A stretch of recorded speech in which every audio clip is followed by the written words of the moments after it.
இல்லைன்னா நாங்கள் ஒரு 20-25 பேர் ஜெயிச்சு உள்ளே போயிருப்போம். நான்லாம் ஜெயிச்சிருப்பேன். இப்போ கடைசியில் பார்த்தா 150 தொகுதியில் 5 பேர் தான் டெபாசிட் வாங்கினோம்.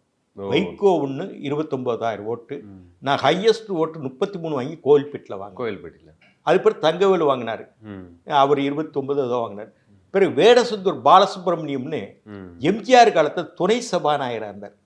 எங்கள் ஆதரவு சின்னத்தில் கொடைச்சினத்துலேருந்து வேடசுந்தூரில் திண்டுக்கல் மாவட்டம் வாங்கினார். இப்படி தான் இன்றைக்கு ஒரு அதிகபட்ச ஓட்டுகள் மதிமுக கிடைத்தது.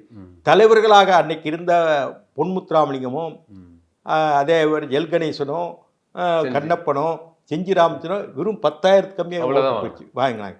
இப்படியான நிலையில் எங்களுடைய தேர்தல் அங்கீகாரம், எங்கள் தேர்தல் சின்னம் எல்லாம் போயிடுச்சு. டெல்லியில் நானும் அவர் உட்கார்ந்து பம்பர சின்னம் வாங்கினோம்.